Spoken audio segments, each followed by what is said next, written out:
Hey, this is Eric Stonestreet. Hi, it's Alicia Cuthbert. You're watching Covino and Rich. Covino and Rich. Covino and Rich. I do remember hanging though. You know what I remember though? I remember meeting you and saying, well, you know, what a charming fella, what a nice guy. That's but I also remember feeling, wow, he's done so much that even he doesn't remember the stuff that he did. Like we were watching a clip you did on Frasier or something like that, and it was such a good clip, such a good moment. And that would be like a highlight for most people. And you're like, yeah, I barely remember that. I think I was on Frasier. I don't know. It does get that way. Yeah. When you mentioned Frasier, what happened in my head just now was like, oh yeah, Frasier. I did one of those. I think I did. Yeah, because you did so much. You were on so many different shows. You worked with so many different people. Like I was just looking at the list. And I'm like, oh, he worked with George Lopez. I wonder if he remembers that. I just saw George at the ball game. Oh, where? Dodgers game? Dodgers. Yeah. Are you a big sports fan? I don't think we talked about that last time. No, I got lost and I ended up at the Dodger Stadium. And there was George standing there with a beard. Wait, by the way, when you go to those things, do you know there's a chance that they'll put you on the big screen and you have to do that awkward like wave to everyone? My God, look, there he is. John Michael Higgins is at the ball game. I'm usually concerned they're going to make me kiss the person next to me. Isn't that one of the kiss cam? The kiss cam. Yeah. Yeah, no, you know what? I don't think it's happened, so I'm going to continue to go to the ball game. You should make like a fist, like you're at a fight. I always think that's the cool thing. You're going to boxing. If I'm ever on TV at a boxing match, that's going to be my patented move. Fist. Mm-hmm. Now you got a new series, Great News, that's on NBC. I do. I remember it well. Even though that you remember. I remember it well. Now, I was going to say, Tina Fey's involved, right? She is. She's our producer. Does that automatically like give you a little like confidence in your head? Like, oh, this may be given more of a chance than anything the minute you hear Tina Fey's involved and how NBC loves Tina Fey. Well, totally. Listen, it's I know from having been in the business for a while, what you don't want to do is read tea leaves because it won't work. Yeah. You will be surprised or disappointed either way. But this one has such pedigree, you know, Tina and her partner Robert Carlock and the cast, and it's NBC. There's so many things going for it, and it happens to be a really fantastic sitcom. Nicole Richie's on the show, Adam Campbell, Horatio Sands. So how does something like that work out? Does your agent say, hey, we got a role for you, you have an audition set up, or they contact you? Or Yeah, you know, it comes across my desk, and I have to get interested first, and on this one, I saw the names on it. Tracy Wickfield is the creator, is a big writer for 30 Rock, and sort of been in the Tina Fey stable for a while, and I knew her, and I knew Tina, of course, and I thought, okay, well, this could work. I opened it, like, page one. Worth reading. Two laughs on page one, right, where the actually sound came out of my body. And I was like, okay, I get it. And it's a fantastic role. So I said to the agents, let's go. And so we went through a process. That's a big part of it that I think a lot of us forget about, like all the reading and shit you have to do to go constantly through it. Like you must read so much garbage, right? I do, but I'm not going to name any of it. I think you hate reading. I know. This is why I don't do this. You read headlines only. But you must come across stuff and say, wow, someone thought this was good enough to put in front of me right now, and it's absolute trash. It happens, And then I'm sure there's that weird thing where you bump into someone and you probably have a slight relationship with someone, and they might be like, hey, John, do you want to do this project with me? And you might say, no, it's a piece of shit, but I want to because I like you. I'm telling you, guys live in this town, and everybody's got something in the drawer, right? And I get approached all the time. Now, where are you originally from? You're from LA originally or not? No. We were a Navy family, so I moved everywhere. All over the every place. year I moved. Yeah, that's one thing we notice about living out here. We've been out here 2 years. We're East Coast guys. In New York, your circle of friends is just, you gotta have a friend that's a doctor, a fireman, a teacher, an accountant. Here, it's so hard to meet someone where they don't have their finger in some type of voiceover, acting, radio, TV, something. Huge meeting. Huge meeting. Go, baby, go. This is my huge meeting today. Go, you guys. Go. Oh, shit. I hope it gets better for you, John. I'm working on it. Yeah, he looked at his agenda. He's like, Monday? Fuck. Covino and who? What's going on? This great news show. Better be thankful I went there. So, no, actually, part of the reason I used to live in more LA, and I started moving east like a nomad, sort of crawling east in LA just to actually get away from that from Hollywood, where there were more. I'm literally my friends out there are school teachers and things like that. But even out there, everybody's got a script in the drawer. Yeah, when you, I'm thinking, I'm flipping through the channels the other day, and of course, Pitch Perfect is on, and the scene with you and Elizabeth Banks, that chemistry. We talked about that last time, but the chemistry you have with her, unbelievable. When you hear that, they're going to do another one. You said a lot of that was ad-libbed, right? Didn't you say that? It's all of it. That's just great content. I don't know. It was like you said you showed up. It was just like a day of work. You kind of. Yeah, you remember this? Okay, yeah. Pitch Perfect. Yeah, Liz. She's an old friend, and she's like, "Hey, Michael, I go by Michael. You got to get down here. We just need you to improvise for like a day or something." I said, "Okay."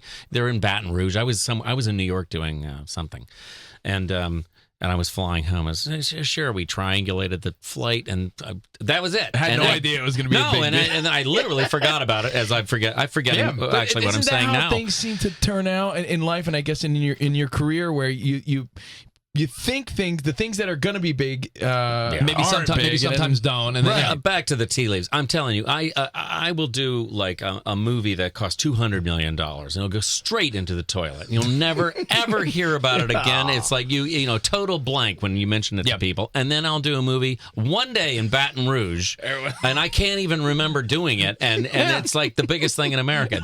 And the movie cost $1.95. And they make a second one, and they're probably going to make a third one. We just finished the third one. And you already did it, so you're in the third one also. Absolutely, yes. Look, and he was so cavalier. He showed up one day and had no idea. So how do you approach this then? When you say you live further out and you have regular friends and that sort of thing, and you're dealing with high budget stuff.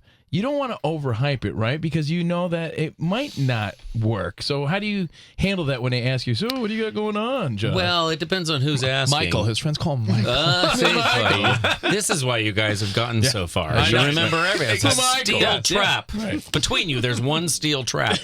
We share one. Yeah, you share the same steel trap. I got my foot caught in it right now. No, you know what? I'm famous amongst my friends for really downplaying things. Right. It's like they can barely get anything out of me, including my family. It's like, what are you doing now? Oh, this and that. I'm never, because basically I don't want to whip something up that's just going to be a disappointment, which it often is. I don't want to disappoint civilians. You know what I mean?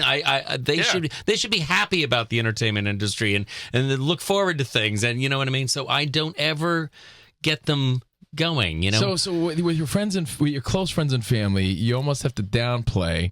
But when you're out and about, you have to promote and act excited about it because that's part of the gig. That's right. Right. It is. So that's how it works. This is an unusual one, though. I mean, I'm not being disingenuous here because you believe I in this happen to love this. I mean, I am mad for it. I was just saying this to the publicity person who was with me, and I was saying this one's, in fact, it's dangerous. I actually said that. I says, I don't actually like feeling this way because it's dangerous for me. Why?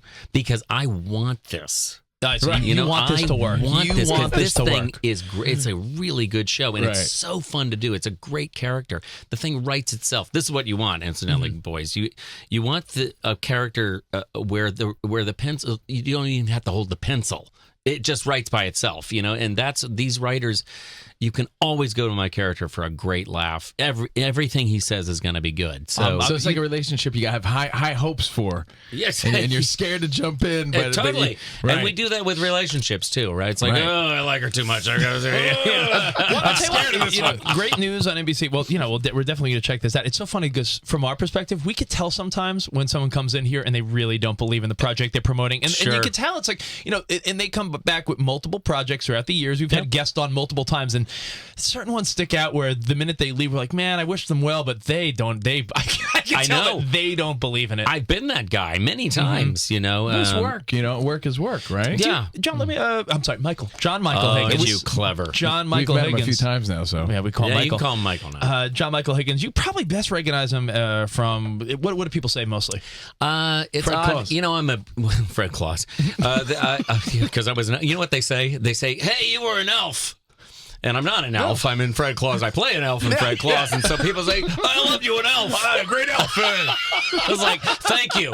Thank you that very much. That was Will Ferrell. Well, by the way, I do love that movie. And I always picture you that with the elf outfit. I don't know. I'm a character guy. So and with a long career, so I actually never really know. I see the eyes light up, and someone walks up to me, and it's like, I wonder what this is going to be. And Pitch Perfect, the breakup. I get a lot of Best in Show, which is a very popular movie still, and strangely, a lot of that.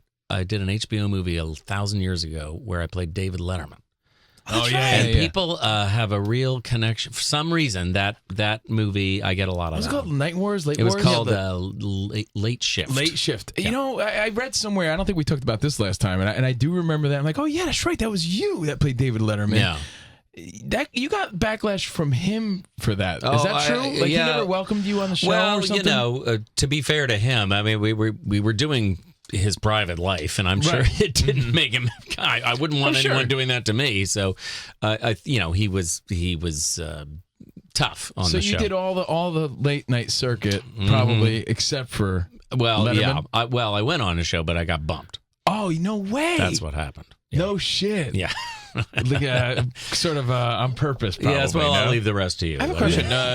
John Michael Higgins here. When you look back at all the stuff you've done, movies, TV, all these things, in your mind, categorize it by years that you had that were great and years that were slow, or is it just one big blur to you? Because I don't imagine not many people live a life where it could be like, oh yeah, in 2009, man, that was a big money year, but 06 was sort of a chill year. Like, in your mind, do you remember the highlight years where you just I know you're right. It's interesting. I hadn't thought about this, but I don't think of them as years. No, I don't. I think of it as a kind of there's a bit of an architecture to it, but it comes, it goes. It's the tide is in, the tide is out. It's a ridiculous analogy, but an actor's career could be sort of like the stock market. You're gonna have times where you're hot, and then the other days it's like, wow, another. It's true, and like the stock market, I think the longer you stay in, the more you see like basic gains. You know what I mean? Yeah. Like somehow I have a kind of currency now, whether I'm working or not. It's like, oh, him.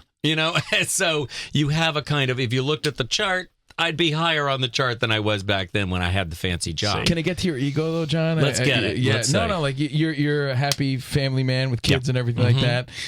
Let's say this show hits and it's the next big thing. Does it get to the ego? Could that affect you in any way?